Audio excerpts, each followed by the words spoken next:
setiap hari seperti embun pagi sejukkan hati. Ucapkan syukur, Tuhan Yesus baik, biar kita tahu perkataan yang baik. Tuhan sediakan kebutuhanku, Dia akan cukupkan semua yang ku perlu. Dia sembuhkan semua sakitku, berikan damai sejahtera yang lampaui akalku. Tuhan buka jalan, pimpin semua langkahku. Dia tiang awan dan tiang apiku. 1 Tawarik 12 ayat 1-40. Beginilah firman Tuhan. Inilah orang-orang yang datang kepada Daud di Ziklag, selama ia harus menyingkir karena Saul bin Kis. Mereka pun termasuk pahlawan-pahlawan yang membantu dia dalam peperangan. Mereka bersenjatakan panah dan sanggup melontarkan batu dan menembakkan anak-anak panah dari busur dengan tangan kanan atau tangan kiri. Mereka itu saudara-saudara sesuku Saul dari orang Benyamin. Abiezer, kepala, dan Yoas, anak-anak Semaah, orang Gibea. Yeziel dan Pelet, anak-anak Asmawet. Beraka dan Yehu, orang Anatot. Yismaya, orang Gibeon, seorang pahlawan di antara ke-30 orang itu, yang mengepalai 30 orang. Yeremia, Yehaziel, Yohanan, dan Yozabat, orang Gedera. Eluzai, Yerimot, Bealia, Semaria, dan Sefaka, orang Harufi. Elkana, Yisia, Azareel, Yozer, dan Yasobam, orang-orang Korah. Yoela, Zebaja, anak-anak Yeroham dari Kedor. Juga dari orang Gad, ada yang memisahkan diri dan pergi kepada Daud ke kubu di padang gurun, yakni pahlawan-pahlawan yang gagah perkasa, orang-orang yang sanggup berperang, yang pandai menggunakan perisai dan tombak, dan rupa mereka seperti singa, dan cepatnya seperti kijang di atas pegunungan. Ezer, kepala. Obaja, orang kedua. Eliab, orang ketiga. Mismana, orang keempat. Yeremia, orang kelima. Atai, orang keenam. Eliel, orang ketujuh. Yohanan, orang kedelapan. Elsabat, orang kesembilan. Yeremia, orang ke-10. Makbanai, orang ke-11. Mereka itulah dari Bani Gad, kepala-kepala pasukan. Satu orang yang paling kecil sanggup melawan 100 orang, dan yang paling besar sanggup melawan 1000 orang. Mereka itulah yang menyeberangi sungai Yordan di bulan pertama. Sekalipun sungai itu meluap sepanjang tepinya, dan merekalah yang menghalau seluruh penduduk lembah ke sebelah timur dan ke sebelah barat. Sebagian dari Bani Benyamin dan Yehuda datang kepada Daud di kubu itu. Lalu keluarlah Daud menyongsong mereka. Berkatalah ia kepada mereka, "Jika kamu datang kepadaku dengan maksud damai untuk membantu aku, maka aku rela bersekutu dengan kamu. Tetapi jika untuk menyerahkan aku dengan tipu muslihat kepada lawanku, sedang aku tidak melakukan kelaliman, maka biarlah Allah nenek moyang kita melihat itu dan menghukum kamu." Lalu roh menguasai Amasai, kepala ke-30 orang itu. "Kami ini bagimu, hai Daud, dan pada pihakmu, hai anak Isai. Sejahtera, sejahtera bagimu, dan sejahtera bagi penolongmu, sebab yang menolong engkau ialah Allahmu." Kemudian Daud menyambut mereka dan mengangkat mereka menjadi kepala pasukan. Juga dari Manasye, ada yang menyeberang memihak kepada Daud ketika ia bersama-sama orang Filistin memerangi Saul. Sebenarnya ia tidak menolong mereka, sebab setelah mengambil keputusan, raja-raja kota orang Filistin itu menyuruh dia pergi. Katanya, "Mungkin dengan taruhan kepala kita, ia menyeberang memihak kepada tuannya, Saul." Pada perjalanannya ke Ziklag, sebagian dari suku Manasye, Adnah, Yozabad, Yediael, Mikael, Yozabad, Elihu, dan Ziletai, kepala-kepala pasukan 1.000 suku Manasye, menyeberang memihak kepadanya. Mereka ini membantu Daud melawan gerombolan, sebab mereka semua adalah pahlawan-pahlawan yang gagah perkasa dan kepala dalam tentara. Dari hari ke hari, orang datang kepada Daud untuk membantu dia, sehingga mereka menjadi tentara yang besar, seperti bala tentara Allah.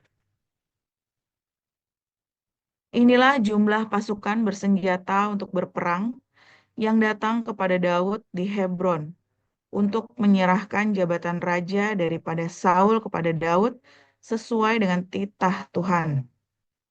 Bani Yehuda yang mengangkat perisai dan tombak ada 6.800 orang yang siap untuk berperang. Dari Bani Simeon, pahlawan-pahlawan yang gagah perkasa untuk berperang ada 7.100 orang.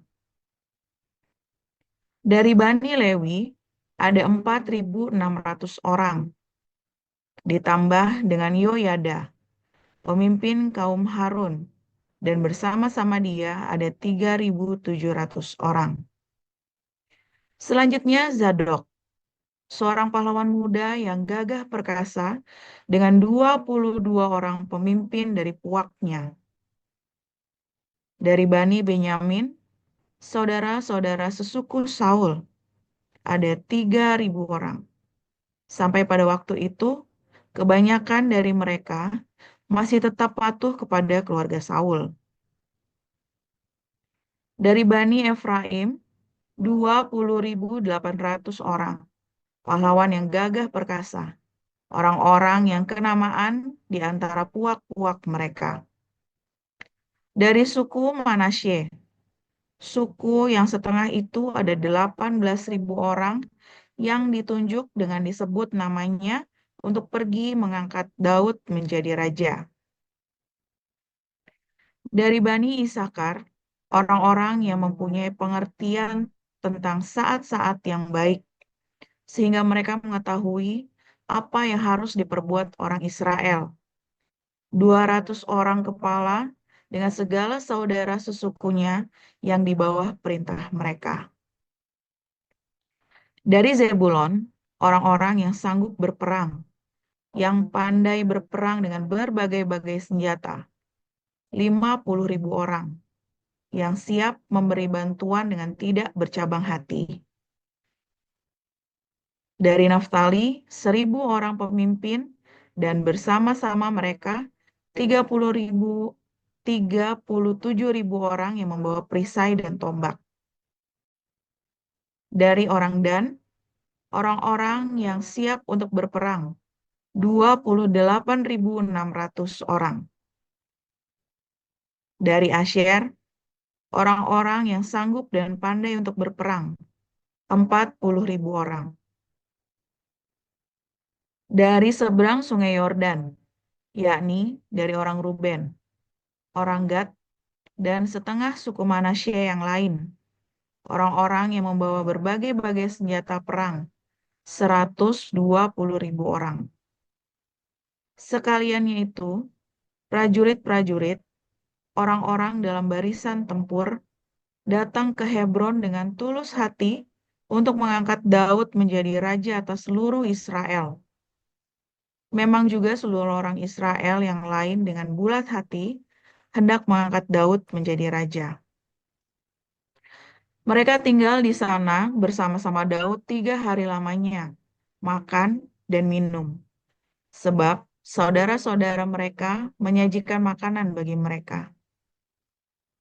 Juga orang-orang yang tinggal dekat mereka, bahkan dari Isakar, Zebulon dan Naftali, membawa makanan dengan memakai keledai, unta, bagal, dan lembu, yakni bahan makanan tepung, kue ara dan kue kismis, anggur dan minyak, lembu sapi dan kambing domba, dalam jumlah besar, sebab ada sukacita di Israel.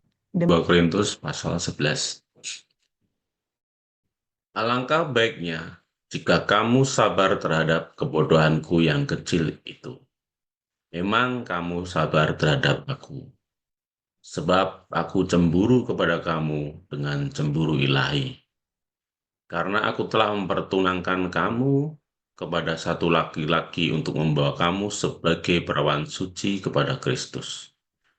Tetapi aku takut kalau pikiran kamu disesatkan dari kesetiaan kamu yang sejati kepada Kristus. Sama seperti Hawa diperdayakan oleh ular, itu dengan kelicikannya.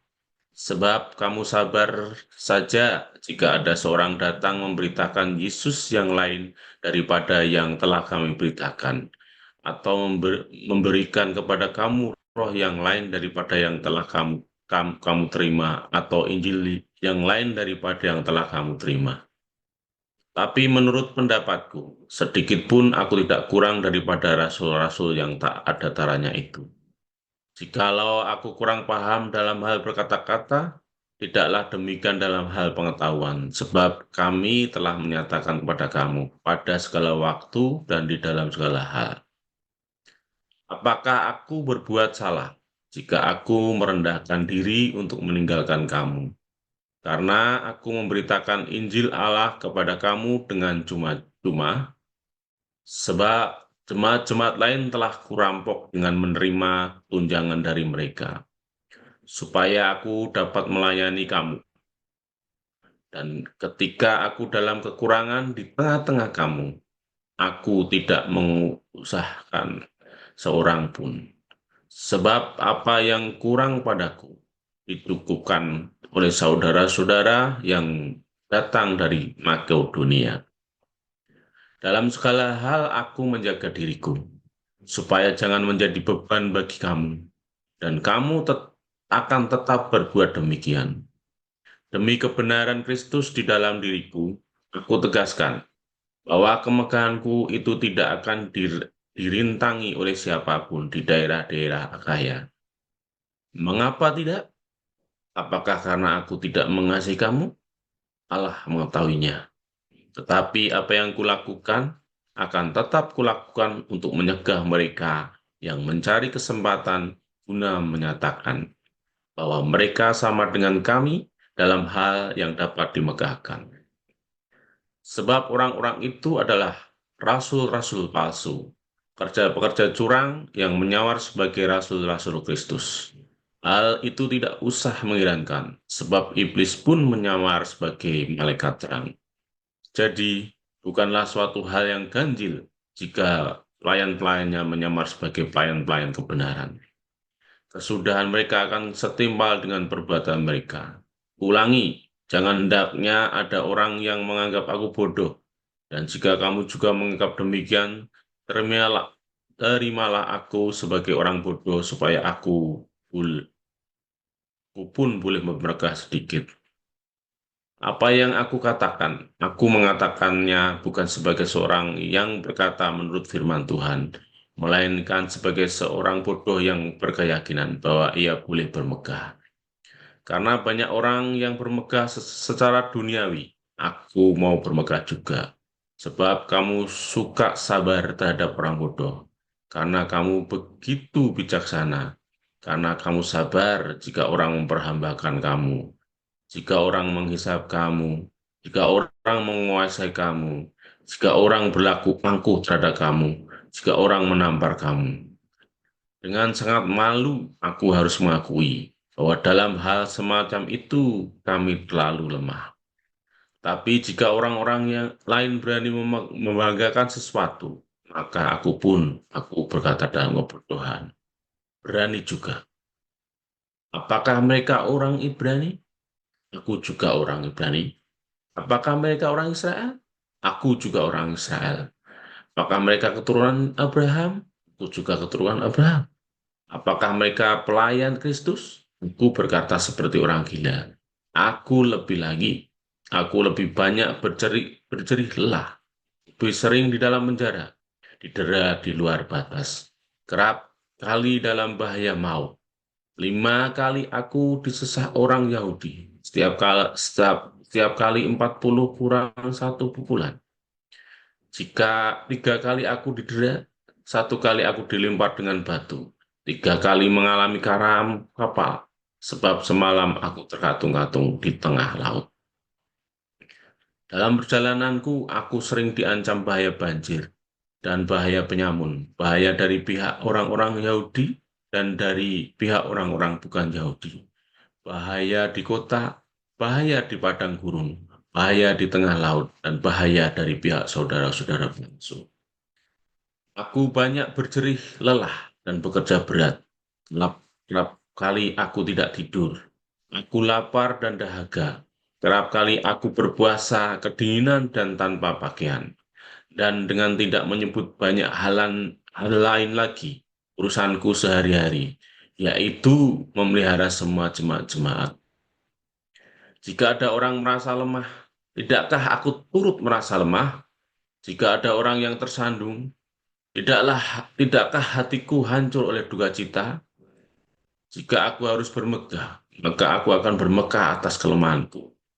Allah yaitu Bapa dari Yesus Kristus, Yesus Tuhan kita yang terpuji sampai selama-lamanya, tahu bahwa aku tidak berdusta. Di Damsik, wali negeri Raja Aretas menyuruh pengawal kota orang-orang Damsik untuk menangkap aku.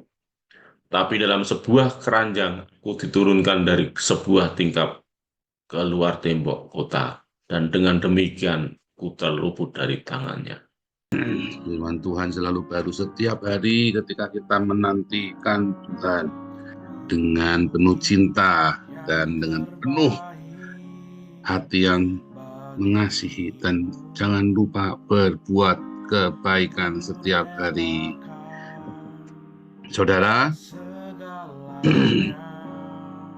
ini dulu pernah saya sering bilang ya, pendeta adalah pekerjaan kriminal, sebuah tindakan kriminal yang tidak dihukum oleh negara, ya, yang tindakan kriminal yang direstui oleh para korbannya. Nah, para korbannya senang bersorak-sorai, saudara ya, ketipu tapi senang, ya. Para korbannya ketipu tapi senang, ya gimana memang. Itulah orang-orang beragama. Saudara, sebenarnya ya, ketika orang-orang ini ya, para hamba-hamba Tuhan ini, para yang mengaku hamba Tuhan, hamba Allah, pendeta lah, apalah alim ulama segala macam, itu gunanya buat apa sih, saudara? Gunanya buat apa? Ya, kan kalian yang menciptakannya, ya kan? Kalian menciptakan para alim ulama, pendeta, ya kan, dan sebagainya. Lalu pendeta ini atau segala macam apapun namanya, alim ulama, imam, resi, apalah sebagainya, biksu lah, ustadz, ulama, sebagainya apa mbuh itu ya, segala macam gundul peyang itu. Kalian yang menciptakan, manusia menciptakan istilah-istilah itu, lalu manusia menganggap bahwa orang-orang ini memang punya jalan ke surga, ya ampuh. Nah, lalu dengan orang-orang ini dirasa punya jalan ke surga, maka orang dengan senang hati ya. Kalau melihat ya, atau biksu-biksu itu kan dikasih uang ya, juga banyak yang pendeta-pendeta dikasih uang banyak sekali ya.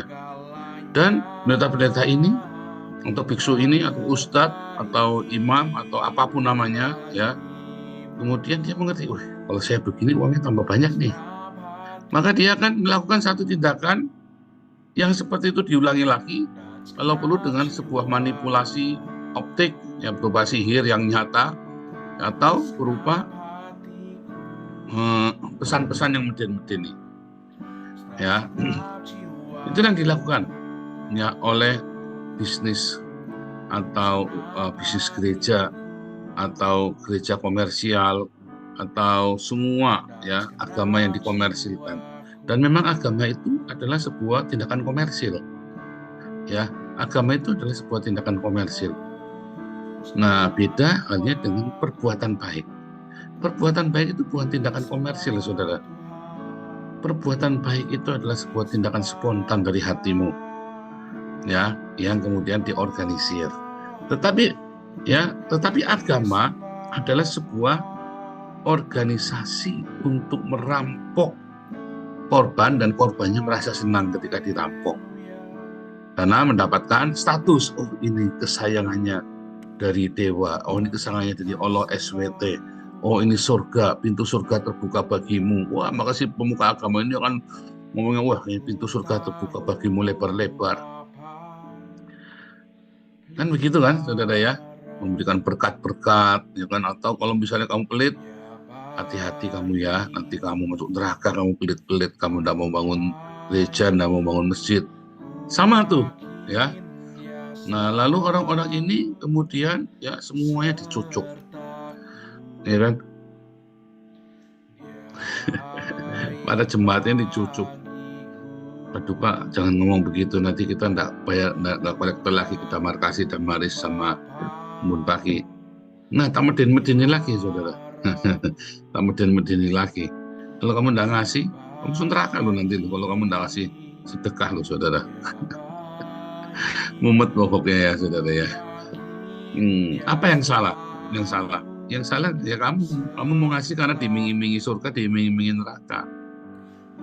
Kalau kamu ngasih, seharusnya ngasih karena kamu dipenuhi dengan roh Tuhan, bukan ngasih karena diiming-imingi surga atau neraka.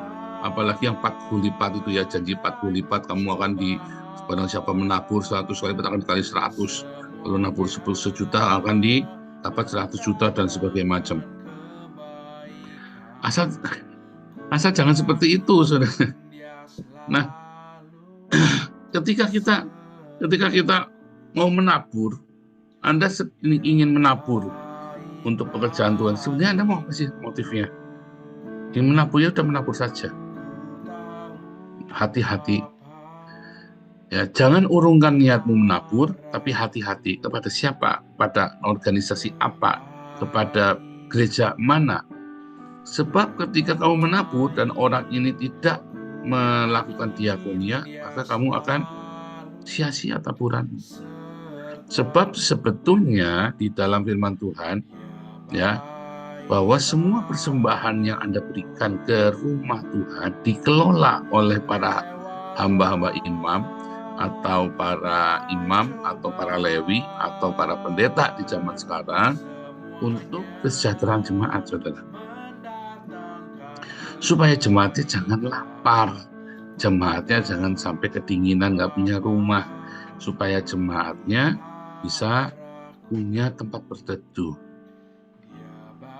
Tapi ada jemaat juga yang kurang ajar, ya. Dia tahu nih gereja suka memberi, maka gerejanya dikasih firman Tuhan yang banyak, lalu dia mau malak. Lah, kebetulan pendetanya saya, saudara. rajanya mafia lah, kamu malah kayak ketahuan, saudara. Lah kamu cicak mau malah buaya, repot, saudara ya. Saya buayanya, kamu cicaknya. Tidak bisa masa cicak memalak buaya lah. Wong saya kakap kelasnya udah kelas buaya kok, kelas dinosaurus kok malaknya. Nah kamu mau malak cicak ya pites, saudara, langsung. Nggak bisa. Saudara, urusan rampok-perampok ini bukan cuma urusannya Muhammad saja, saudara ya. Muhammad kan perampok padang gurun kan. Ternyata urusan rampok-perampok ini terjadi dalam semua agama, ya kan? Si rakyatnya juga begitu tahu ada pemberitaan, ini harus diberikan untuk rakyat, maka rakyatnya langsung merasa itu haknya dia. Nah, si imamnya dia jengkel, si Paulus, Nabi 26 ini ngawur ini. Ini kan persembahan persepuluhan punyanya pendeta, bukan punyanya rakyat. Oke, gimana caranya supaya Alkitab kalau perlu diganti dah, kalau perlu diganti, diprint ulang, dilaminating dah pokoknya. Kenapa rakyatnya bisa begitu? Ya karena pendetanya ngajarin. Ya kan? Karena pendetanya ngajarin. Ngajarin buat serakah. Wah, enggak Pak, pendetanya tegas Pak. Iya, kamu pendetanya tegas, tapi dia memberikan contoh teladan yang tidak baik pada masyarakat. Sehingga pendetanya suka ngerampok, ya rakyatnya ya begal. Iya kan? Siapa di sini pendetanya suka ngerampok? Saya jamin jemaatnya juga ya gitu, sudah begal, minta-minta. Ya kan?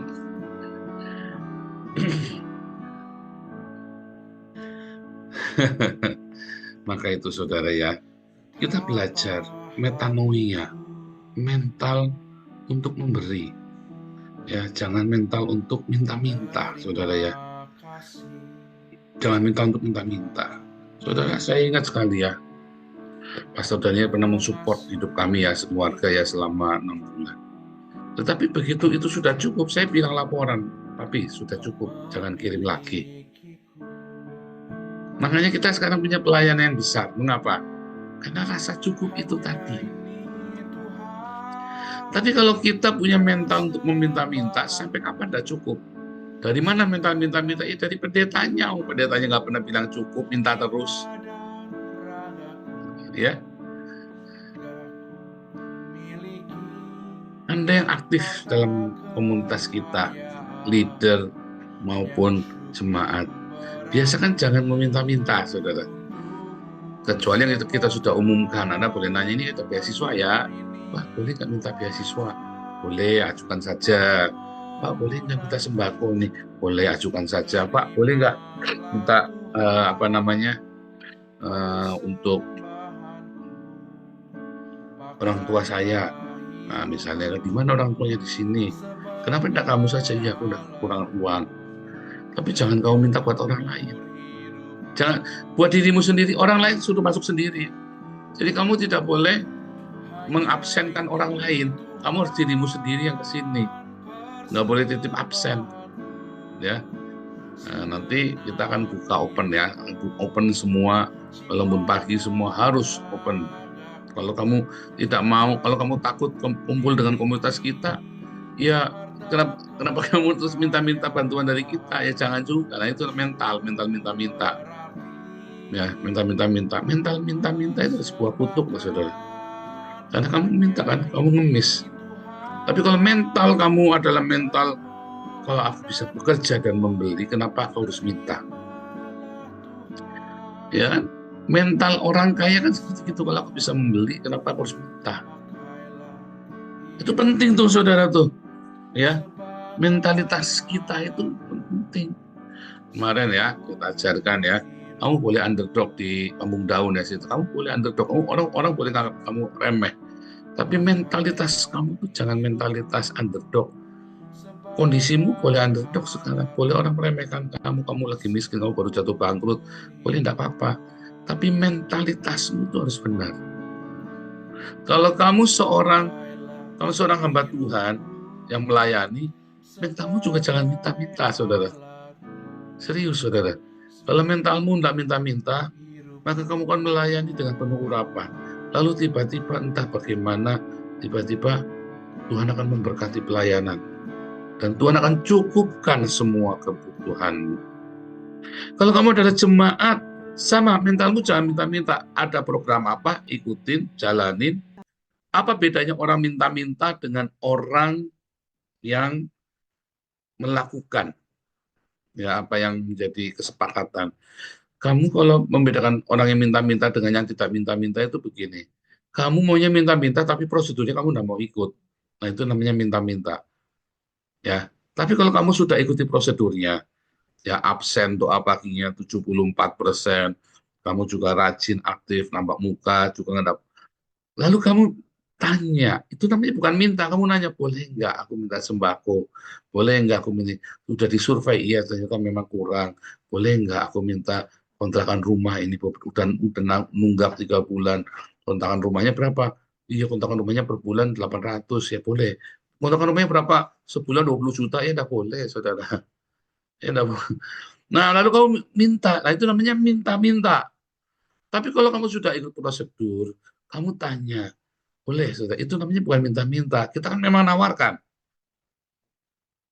Yayasan kan menawarkan untuk menolong.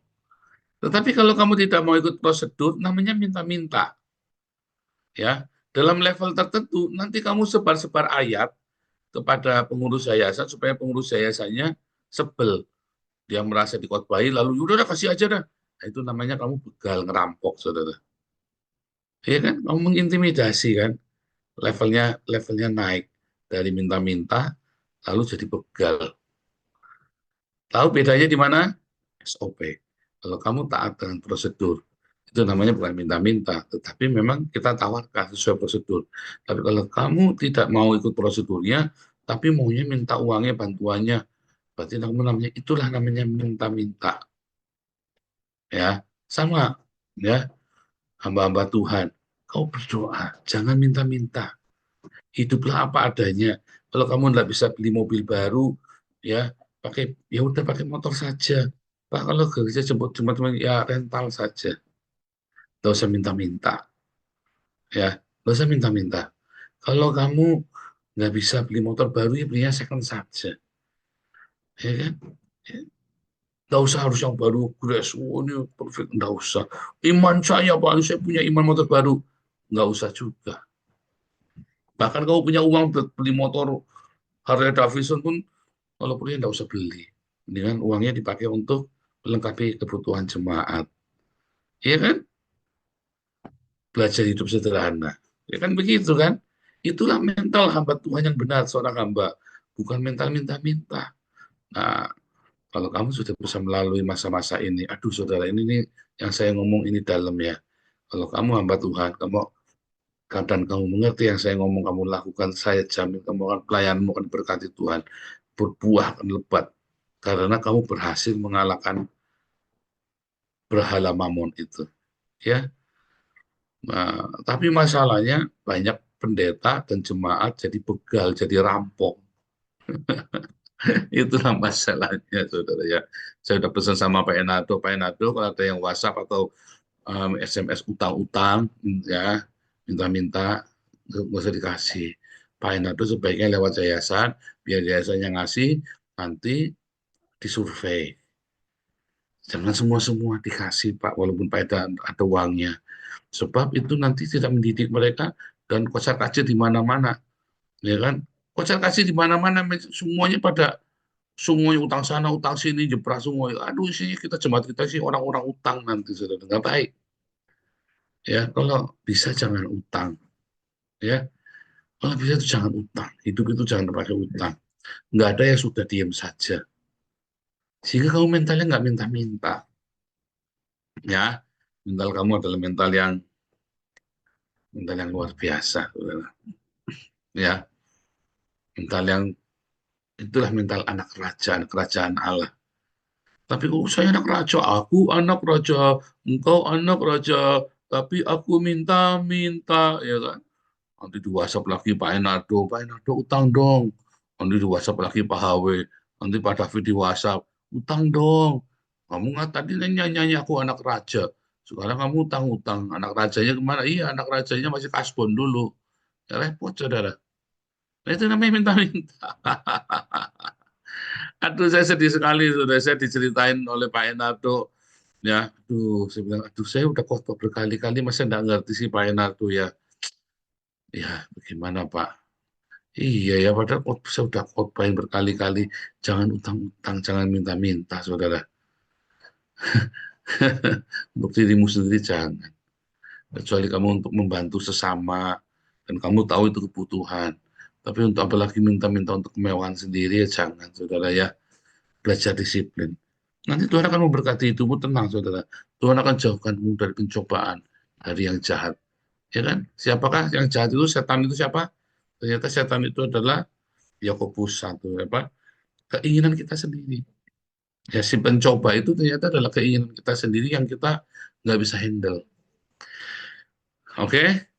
Jangan jadi perampok, jangan jadi tukang minta-minta. Ya, memberi lebih baik. Memberi juga nggak usah sok-sokan. Memberilah sesuai dengan kemampuan. Ya, tetapi kalau kamu berani, beri lebih. Tapi jangan sampai menghabiskan nafkah keluargamu. Ya, Tuhan Yesus memberkati.